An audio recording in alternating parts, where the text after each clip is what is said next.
وكل بدعة ضلالة وكل ضلالة في النار.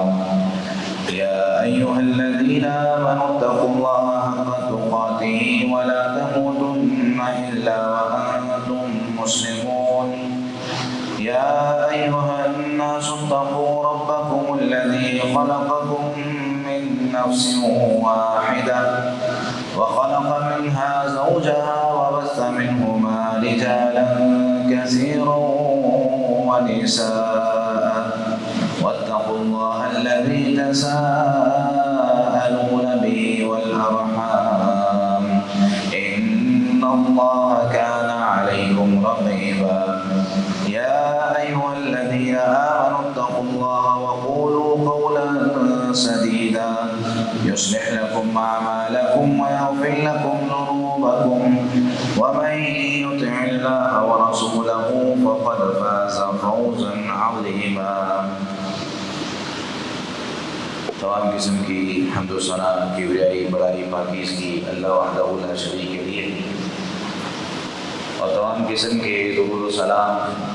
امام الانبیاء امام الرسل جناب محمد رسول اللہ صلی اللہ علیہ وسلم کے لیے۔ سورۃ الاعراف کی آیت 157 میں اللہ تعالیٰ نے نبی کریم صلی اللہ علیہ وسلم پر ایمان کے ساتھ کچھ اور ذمہ داریاں بھی ذکر کی ہیں جو ایک اس شخص پر جو یہ دعویٰ کرتا ہے کہ میں ایمان لے آیا ہوں، اسے وہ ذمہ داریاں بھی ادا کرنی ضروری ہے۔ اللہ تعالیٰ فرماتے ہیں فَالَّذِينَ آمَنُوا بِهِ وَعَزَّرُوهُ، وہ لوگ جو نبی کریم صلی اللہ علیہ وسلم پر ایمان لائے، وَعَزَّرُوهُ، اور انہوں نے نبی کریم صلی اللہ علیہ وسلم کو قوت بخشی، وَنَصَرُوهُ، اور آپ صلی اللہ علیہ وسلم کی مدد کی۔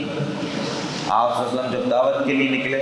تب انہوں نے مدد کی، آپ صلی اللہ علیہ وسلم کو جب اسلام کے لیے مال کی ضرورت تھی تب انہوں نے مدد کی، اپنے گھر آپ صلی اللہ علیہ وسلم کے لیے، اپنے مال جان سب کچھ آپ صلی اللہ علیہ وسلم کے لیے انہوں نے آپ صلی اللہ علیہ وسلم کے سامنے پیش کر دی، اور مقصد وہی تھا کہ اللہ تعالیٰ راضی ہو جائے۔ آپ صلی اللہ علیہ وسلم نے اپنی ذات کے لیے تو کوئی چیز نہیں مانگی تھی۔ اس کے بعد فرمایا وَاتَّبَعُوا النُّورَ الَّذِي أُنزِلَ مَعَهُ، اور انہوں نے پیروی کی اس نور کی جو نبی کریم صلی اللہ علیہ وسلم کے ساتھ نازل کیا گیا تھا۔ اب یہ کام جس نے کر لیے، ایمان لے آیا، آپ صلی اللہ علیہ وسلم کو قوت بخشی، آپ صلی اللہ علیہ وسلم کی مدد کی، اور اس نور پر ایمان لے آیا جو نبی کریم صلی اللہ علیہ وسلم پر نازل کیا گیا، یعنی قرآن مجید پر۔ اللہ تعالیٰ فرماتے ہیں اولئک هم المفلحون، یہی لوگ ہیں جو کامیاب ہونے والے ہیں۔ تو یہاں کامیابی کا کرائٹیریا، اگر میں دعویٰ کرتا ہوں کہ میں نبی کریم صلی اللہ علیہ وسلم کے ساتھ محبت کرتا ہوں، اگر میں دعویٰ کرتا ہوں کہ میں رسول اللہ صلی اللہ علیہ وسلم پر ایمان لایا ہوں، تو مجھے پھر نبی کریم صلی اللہ علیہ وسلم پر نازل شدہ چیزوں کی اتباع بھی کرنی، پیروی بھی کرنی۔ جسٹ ایمان کا دعویٰ کافی نہیں ہے، یعنی میں اگر یہ کہوں کہ میں ایمان لے آیا، اب نہ میں نماز پڑھتا ہوں، نہ میں روزہ رکھتا ہوں، نہ میرا اخلاق نبی کریم صلی اللہ علیہ وسلم والا ہے، نہ میرا زندگی کا کوئی حصہ، میں کوئی کام کرنے سے پہلے یہ سوال کرتا ہوں کہ کیا اسلام نے اس کی اجازت دی ہے، کیا رسول اللہ صلی اللہ علیہ وسلم ایسا کرتے تھے؟ اگر تو یہ سوال میری زندگی میں نہیں ہے تو سمجھ لیں کہ وہ صرف میرا ایک اعلان کہ میں ایمان لایا ہوں وہ کافی نہیں ہے۔ قرآن کریم میں سورہ توبہ میں آیت نمبر 36 میں اللہ رب العالمین نے یہ بات ذکر کی ہے کہ ان عدۃ الشہور عند اللہ 12 شہرا فی کتاب اللہ یوم خلق السماوات والارض منها 4 حرم، کہ مہینوں کی گنتی جو اللہ تعالیٰ نے مہینے بنائے ہیں، اور جب سے اللہ تعالیٰ نے آسمان و زمین کو پیدا کیا اس وقت سے لے کر اب تک یہ مہینوں کی گنتی 12 ہے۔ منہا 4 حرم، ان مہینوں میں سے 4 مہینے حرمت والے ہیں۔ اب اللہ تعالیٰ نے یہ جو مہینے چل رہے ہیں ہمارے پاس، محرم، صفر، ربیع الاول، ربیع الثانی، پورے 12 مہینے، ہم میں سے تو کئی لوگوں کو ان کے نام تک نہیں پتہ، وہ بھی یاد کرنے چاہیے، پتہ ہونا چاہیے کون سا مہینہ چل رہا ہے، کیونکہ ہماری جتنی عبادات ہوتی ہیں نا ان سب کا تعلق ان مہینوں کے ساتھ ہوتا ہے۔